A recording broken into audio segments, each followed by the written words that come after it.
નમસ્કાર. ગોવિંદ ઉત્સવ સમિતિના પ્રમુખ ગણેશભાઈ સાવંત. આજે ભાગળ 4 રસ્તા ખાતે ટોટલ 5 મટકી બાંધવામાં આવી હતી. એ 5 મટકીમાં 2 મહિલા મંડળ દ્વારા બાંધવામાં આવી હતી, જેમાં જય ભવાની મહિલા મંડળ એના દ્વારા એક મટકી ફોડવામાં આવી. બીજી આરકે સ્પોર્ટ ક્લબ મહિલા મંડળ દ્વારા મટકી ફોડવામાં આવી.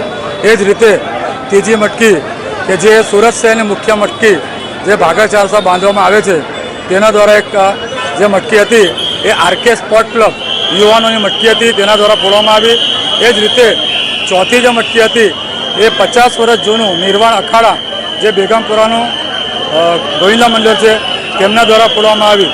એ જ રીતે 5મી મટકી જે સુરતને ગુજરાતમાં રેકોર્ડ કર્યો ગત વર્ષે 2024માં એવા સુખાનંદ વ્યાયામશાળા જે 8 ટનની પિરામિડ મારી હતી, એના માન ખાતર કે એમની એક રજૂઆત હતી કે અમારી પણ એક મટકી હોવી જોઈએ. તો સુખાનંદ વ્યાયામશાળા કે જે 8 થર મારેલ તેના માટે એક વિશેષ મટકી 7 થરની બાંધવામાં આવી હતી. તો એમને આજે એક રેકોર્ડ કર્યો.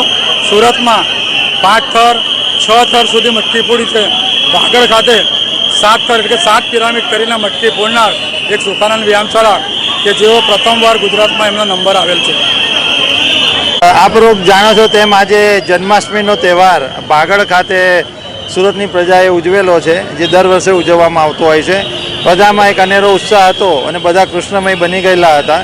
ગોવિંદા ઉત્સવ સમિતિ દ્વારા અહીંયા મટકી ફોડનો પ્રોગ્રામ પણ રાખવામાં આવેલો હતો, જેમાં મહેરબાન પોલીસ કમિશનર સાહેબશ્રી, MP સાહેબશ્રીઓ તેમજ અન્ય મહાનુભાવો પણ હાજર રહેલા હતા. તેમની હાજરીમાં મટકી ફોડનો પ્રોગ્રામ પણ ઉજવવામાં આવેલો હતો અને જેમાં જે સૌથી ઊંચાઈવાળી મટકી ફોડી તેના ઇનામ પણ આપવામાં આવેલું છે. અને પોલીસે આ પ્રજા માટે બંદોબસ્ત ગોઠવેલો હતો. બધા લોકોએ આનંદપૂર્વક આજે જન્માષ્ટમી માણી છે અને બંદોબસ્ત પોલીસ દ્વારા સક્સેસફુલી કરવામાં આવેલો છે.